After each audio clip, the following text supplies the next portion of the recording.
Assalamualaikum warahmatullahi wabarakatuh. Salam sejahtera bagi kita semua. Om Swastiastu. Selamat malam bagi kita untuk kita semua. Saya Maulud dan Hidayah nomor absen 19 dari kelas X MIPA 2 akan menjelaskan materi PJOK tentang pergaulan sehat bagi para remaja. Yang akan saya jelaskan di sini, mind mapping buatan saya di sini adalah apa yang harus dilakukan dan apa yang harus dihindari untuk mencapai suatu tujuan kita, tujuan yang harus kita capai dalam remaja, yakni memilah pergaulan, menuju pergaulan yang sehat. Jadi ada lambang hati di sini. Lambang hati di sini menggambarkan tujuan yang akan kita capai dalam konteks ini, dalam materi ini. Saya akan menjelaskan kelompok yang pertama dulu adalah kelompok yang harus dilakukan. Jadi yang pertama dari atas di sini adalah berpakaian dengan sopan. Berpakaianlah dengan sopan kepada orang lain agar rapi, agar terlihat dirinya rapi, agar terlihat bahwa Anda adalah anak yang sopan juga. Pakaian sopan sama dengan anak yang sopan. Usahakan memakai pakaian yang tidak terlalu terbuka untuk menghindari kemungkinan terjadinya pergaulan bebas. Baiklah, yang poin kedua adalah berbicara sopan. Berbicaralah kepada orang lain secara sopan juga. Kita harus memperhatikan kepada siapa diri kita sedang berbicara, kepada siapa lidah kita sedang bergerak. Jadi poin yang ketiga adalah pilihlah teman dengan bijaksana. Kan kita pernah diajari waktu kecil tidak boleh sering memilih-milih teman, tidak boleh memilih-milih teman, bertemanlah dengan siapa saja.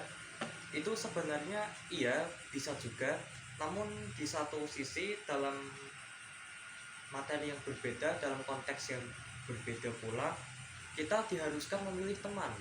Pilihlah teman yang baik, yang bisa membawa Anda menuju jalan kebaikan pula, yang bisa membawa Anda menuju pergaulan sehat. Pilihlah teman yang pintar, sopan, rajin, atau yang lain, agar diri kita dapat menjadikan teman kita sebagai pacuan untuk hidup kita. Bila teman kita baik, yakin pasti diri kita akan ikut baik juga bersamanya. Baiklah, yang poin keempat, biasakanlah untuk peduli dengan orang lain. Membantulah orang lain, bantulah teman kita ketika dalam kesusahan. Ini dapat membantu hubungan yang lebih baik, hubungan atau persahabatan yang lebih erat kepada teman kita. Jadinya bila kita akan kesusahan suatu saat nanti, kita juga akan mendapatkan bantuan dari dirinya. Jadinya ini seperti simbiosis dalam pelajaran sains, simbiosis mutualisme, di mana kedua belah pihak saling menguntungkan satu sama lain. Dan itu sangat berguna juga bagi kehidupan kita yang akan mendatang nanti. Di sini ada poin kelima, patuhilah batasan antara laki-laki dan perempuan. Ya, boleh laki-laki dan perempuan saling berteman, saling menghormati satu sama lain. Namun kita juga tidak boleh terbuka agar tidak ada norma yang terlanggar dalam masyarakat. Seperti yang paling umum adalah pergaulan bebas dalam masyarakat. Ya, seperti itu. Baiklah, ini poin terakhir dalam bagian pertama, ini bagian yang harus dilakukan. Di sini ada kesadaran bertata krama dan beragama bagi para remaja.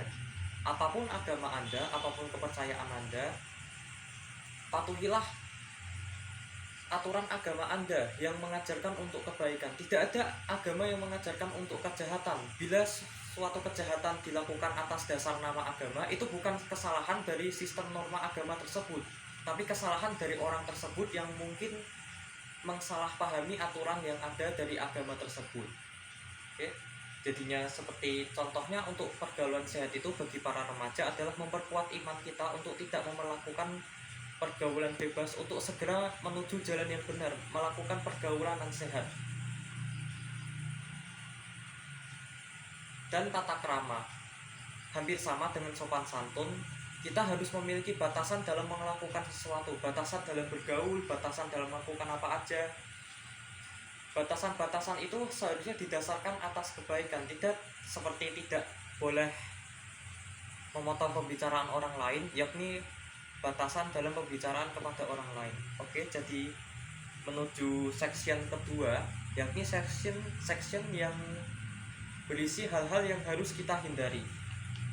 Yang pertama adalah yang umum terjadi di kalangan remaja, yakni tindakan pembulian. Kita tidak boleh membuli satu sama lain, seperti slogan yang sering ada pada berbagai fasilitas pendidikan sekarang, stop bullying, no bullying.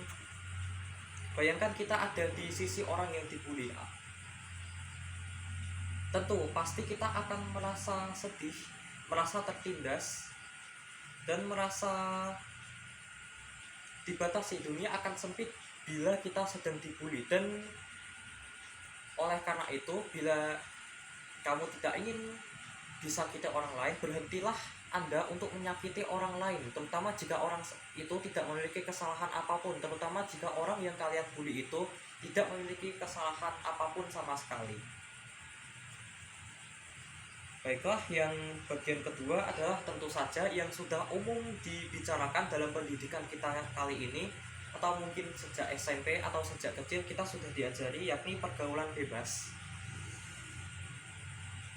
Pergaulan bebas adalah biasanya dikenal sebagai orang-orang pergaulan yang tidak memiliki batas apapun antara laki-laki dan perempuan. Pergaulan yang dapat menjerumuskan kita ke berbagai hal yang negatif, seperti pelecehan seksual, kehamilan di usia remaja, atau mungkin ya yang dikenal dengan masyarakat Indonesia kumpul kebo, atau hal-hal negatif lainnya yang berakibat melanggar norma atau berakibat negatif bagi kehidupan remaja nantinya. Yang ketiga, tindak kriminalitas. Tindak kriminalitas di kalangan remaja ini biasanya terjadi pada anggota-anggota geng para remaja, seperti misalnya perampokan, penjambretan, atau pembegalan. Kalau Anda mengenal kota Jogja saat ini, Anda pasti tahu istilah kelitih. Istilah kelitih di mana para remaja nakal, remaja geng motor melakukan kejahatan pada orang-orang yang tidak dikenal atau mungkin orang yang tidak bersalah sama sekali. Sempat geger dulu anak dari anggota DPRD mana, entah, saya tidak ingat, dibacok oleh anggota kelitih yang melakukan tindak kriminalitas, remaja-remaja yang melakukan tindak kriminalitas tanpa motif apapun. Jadinya para remaja tersebut melakukan tindak kriminalitas tanpa mereka butuh uang, tanpa mereka punya bermusuhan kepada korban. Jadinya mereka melakukan ini atas pure fun, atas kesenang-senangan saja, agar mereka diakui dalam anggota gengnya dengan melakukan tindak kriminalitas tersebut. Poin yang keempat adalah alkohol. Alkohol juga marak dilakukan para remaja, terutama anggota remaja dalam pergaulan bebas, yang ada dalam pergaulan bebas. Hal tersebut harus kita hindari agar menghindari kecanduan tersebut. Kecanduan alkohol dapat berakibat fatal kepada kesehatan diri kita semua, atau bahkan beberapa kasus yakni kematian. Oke, jadi poin yang terakhir adalah narkoba. Narkoba, narkotika, obat berbahaya sebenarnya dalam dunia medis memiliki tujuan yang baik. Obat-obatan ini dilakukan untuk penyembuhan pasien. Namun dalam konteks kali ini, konteks pergaulan sehat, narkoba adalah barang yang berbahaya bagi kita. Selain menyebabkan kecanduan, dapat memperburuk masa depan bagi sang penggunanya, terutama para remaja. Para remaja harus dihindari dari penggunaan obat-obatan keras ini, terutama sampai kecanduan. Bila sudah mengkonsumsi, usahakan konsultasikan remaja yang mengidap narkoba ini menuju rehabilitasi agar ia bisa berubah dan berhenti menggunakannya. Oke, sekian penyampaian dari saya. Terima kasih. Wassalamualaikum warahmatullahi wabarakatuh.